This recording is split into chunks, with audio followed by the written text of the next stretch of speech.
Assalamualaikum warahmatullahi wabarakatuh. Kami dari kelompok 6 akan menjelaskan fikih haji dan umroh yang akan dibacakan oleh saya sendiri, Fadilah Delia, Muhammad Al-Hawis Janari Fauzan, dan Dimas Adiputra. A. Pengertian haji dan umroh. Secara lughawi, haji berarti menyengaja atau menuju dan mengunjungi. Menurut etimologi bahasa Arab, kata haji mempunyai arti khas, yakni tujuan, maksud, dan menyengaja. Menurut istilah syara, haji ialah menuju ke Baitullah dan tempat-tempat tertentu untuk melaksanakan amalan ibadah tertentu pula. Umroh adalah salah satu kegiatan ibadah dalam agama Islam. Hampir mirip dengan ibadah haji. Ibadah ini dilaksanakan dengan cara melakukan beberapa ritual ibadah di kota suci Mekah, khususnya di Masjidil Haram. Pada istilah teknis syariah, umroh berarti melaksanakan tawaf di Ka'bah dan sa'i antara Safa dan Marwah setelah memakai ihram yang diambil dari miqat. Sering disebut pula dengan haji kecil. B. Dasar hukum.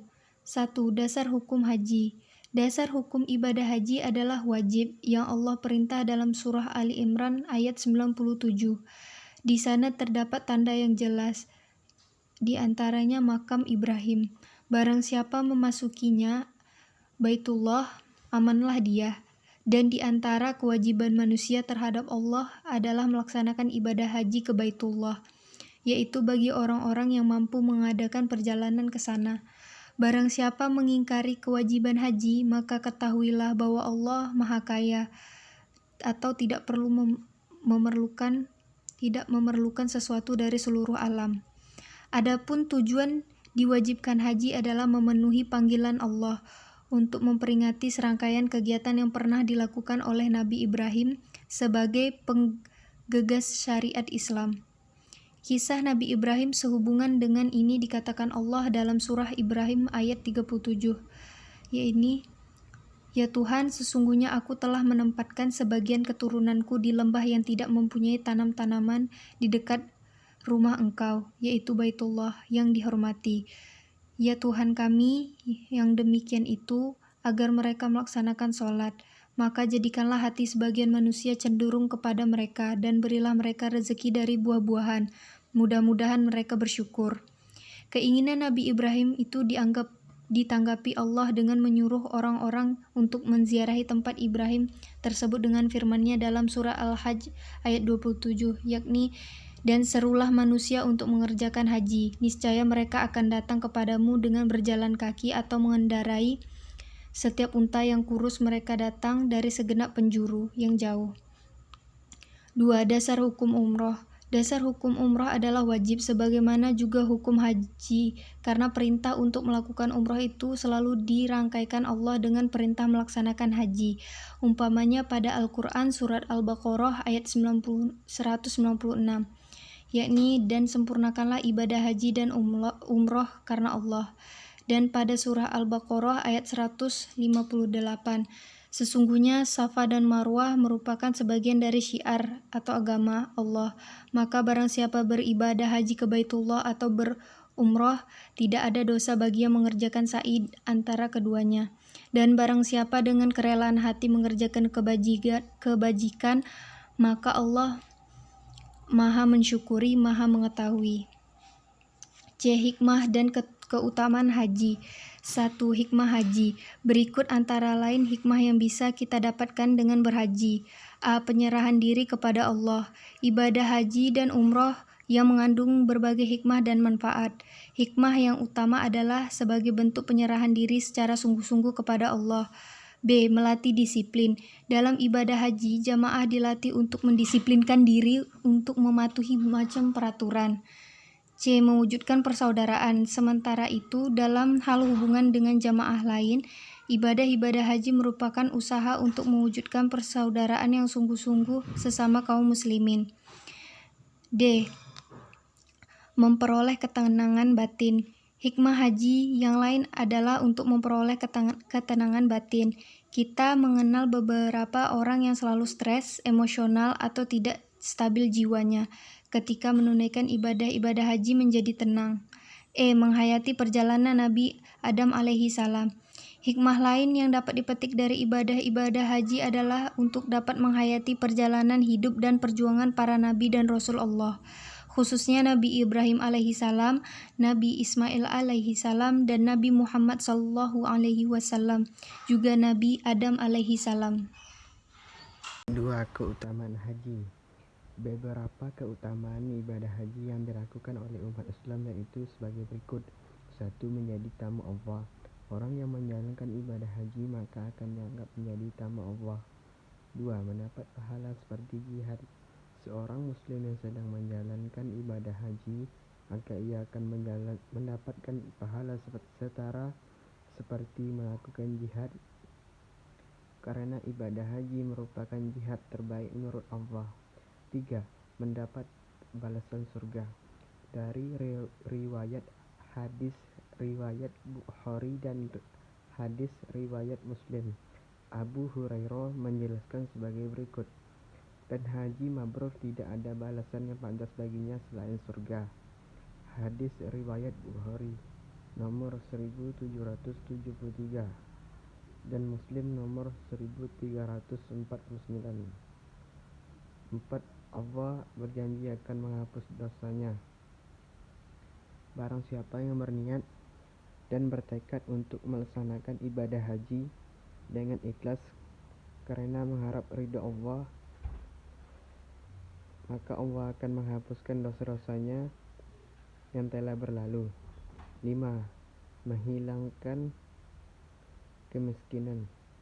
Dari Abdullah bin Mas'ud, sesuai riwayat hadis, Rasulullah bersabda, ikutkanlah umroh kepada haji, karena keduanya menghilangkan kemiskinan dan dosa-dosa sebagaimana pembakaran menghilangkan karat pada besi, emas dan perak. Sementara tidak ada pahala bagi haji yang mabrur kecuali surga. Hadis riwayat An-Nasai nomor 2631, Tirmizi nomor 810. D. Rukun, syarat, dan sunnah haji. 1. Rukun haji. Rukun haji yaitu kegiatan-kegiatan yang harus dilakukan. Jika tidak dilakukan, ibadah haji seseorang tidak sah, dan pelanggarannya tidak bisa diganti dengan membayar denda atau dam, melainkan dengan cara mengulanginya pada tahun depan. Rukun haji adalah sebagai berikut: ihram atau berniat haji, yaitu memakai pakaian ihram sambil berniat melakukan haji. Pakaian ihram adalah pakaian yang berwarna putih. Untuk pria terdiri dari 2 potong kain lembaran tidak berjahit. Cara memakainya: sepotong kain dililitkan di badan dengan satunya diselendangkan. Ia juga tidak boleh memakai celana dalam. Bagi perempuan, pakaian ihram adalah pakaian biasa yang berwarna putih dan tidak menutup wajah dan telapak tangan. Wukuf di Padang Arafah, yaitu berhenti sebentar di Padang Arafah pada tanggal 9 Zulhijjah, dimulai saat masuk zuhur sampai fajar tanggal 10 Zulhijjah. Tawaf adalah mengelilingi Ka'bah kebalikan dengan arah jarum jam sebanyak 7 kali. Sa'i atau lari kecil antara bukit Safa dan Marwah. Tahallul atau mencukur rambut. Tertib artinya dilakukan secara berurutan.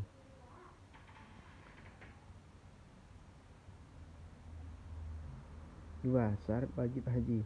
Para ulama menetapkan syarat wajib haji untuk seorang muslim yang akan naik haji. Syarat tersebut antara lain: orang kafir atau non-muslim tidak wajib naik haji. 6. Berakal. Orang akalnya kurang sehat tidak wajib haji sampai ia sembuh.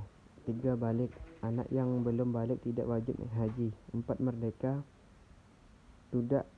Tidak ada kewajiban untuk pergi haji. Pada saat ini syarat merdeka tidak relevan karena sudah tidak zamannya lagi perbudakan. 5. Mampu.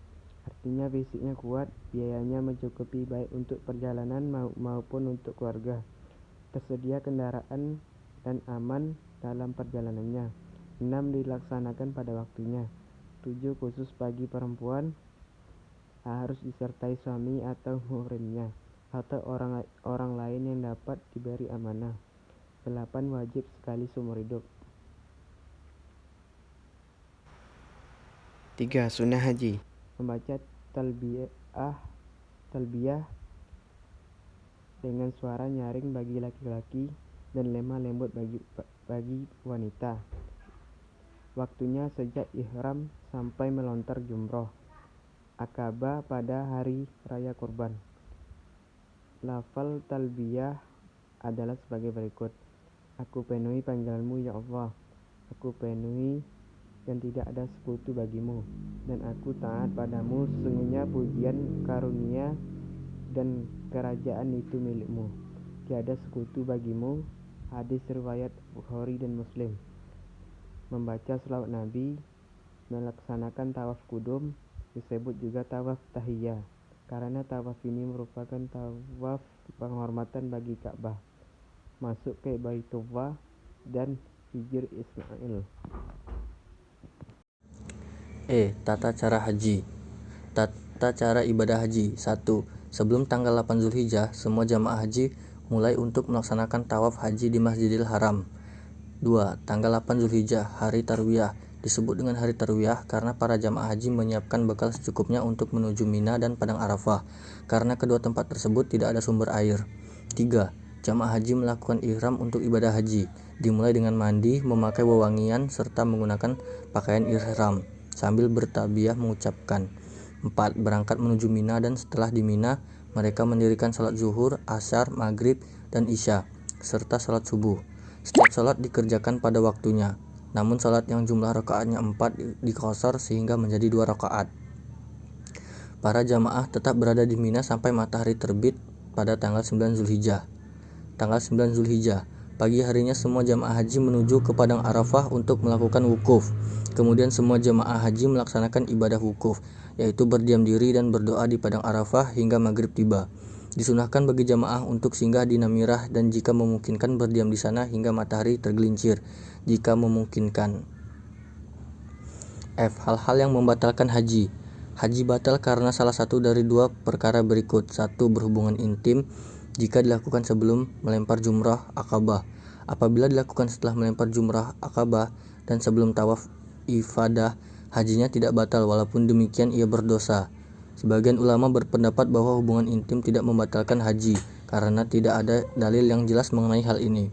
2. Meninggalkan salah satu rukun dari rukun-rukun haji. Apabila haji seorang batal karena salah satu dari 2 perkara ini, maka wajib baginya berhaji kembali tahun berikutnya apabila ia mampu, sebagaimana yang telah kami jelaskan tentang makna mampu. Jika tidak, maka pada waktu ia mampu untuk berhaji, karena kewajiban haji bersifat sesegera setelah ada kemampuan. 3. Kesalahan dalam sa'i. Melakukan sa'i antara Safa dan Marwah sebanyak 14 kali, dimulai dari Safa dan berhenti di Safa kembali. Padahal yang sunnah ialah 7 kali, bermula dari Safa dan berakhir di Marwah. 4. Kesalahan ketika wukuf di Arafah. Sebagian jamaah haji berdiam di luar batasan Arafah dan tinggal di tempat itu hingga terbenam matahari. Kemudian mereka langsung menuju Muzdalifah. 5. Kesalahan ketika melempar jumrah. Keyakinan bahwa mereka harus mengambil kerikil dari Muzdalifah. 6. Kesalahan ketika mencukur rambut. 7. Kesalahan ketika ziarah ke Masjid Nabawi. Filosofi berhaji dan umroh. Pertama, ibadah haji dimulai dengan niat sambil meninggalkan pakaian biasa dan mengenakan pakaian ihram. Dalam pakaian ihram itulah dapat kita artikan bahwa semua kita adalah sama. Kedua, dengan pakaian ihram, maka semua larangan harus diindahkan oleh pelaku ibadah haji. Janganlah sakiti binatang, janganlah membunuh, jangan mencubit pepohonan. Persoalan yang timbul dalam haji dan kesalahannya. 1. Permasalahan jemaah haji tersesat atau hilang, kehilangan uang. 3. Permasalahan jemaah haji wafat. 4. Permasalahan angkutan jemaah tidak cukup. 5. Permasalahan jemaah haji yang sakit, dan lain-lain. Kesalahan. 1. Kesalahan ketika ihram. A. Sebagian jemaah haji ketika melewati miqat atau sejajar dengannya di atas pesawat, mereka menunda ihram sehingga turun di Bandara Jeddah. 2. Setelah ketika tawaf. Memulai tawaf sebelum Hajar Aswad, hal ini termasuk perbuatan ghuluw dalam agama. Sebagian orang mempunyai keyakinan agar lebih berhati-hati, akan tetapi hal ini tidak bisa diterima karena sikap hati-hati yang benar adalah apabila kita mengikuti syariat dan tidak mendahului Allah dan Rasul-Nya. Ketiga, Ka'bah dikunjungi merupakan simbol atas nilai-nilai kemanusiaan. Keempat, kita semua menjalani ibadah tawaf dan sa'i. Tawaf dalam arti menggambarkan larut dan meleburnya manusia dalam hadirat ilahi sehingga manusia betul-betul mampu menjadikan hatinya bersama dengan Allah. Kehusukan hatinya tidak diragukan lagi dan terbentuklah pribadi yang mencintai sesama, bukan menteror sesama. Sedangkan sa'i menggambarkan bahwa tugas manusia adalah berusaha semaksimal mungkin dalam kehidupan seperti yang dialami Hajar dan putranya Ismail dengan ditemukannya sumur Zam-Zam. Kelima, di Arafah seluruh jamaah berhenti sampai terbenamnya matahari.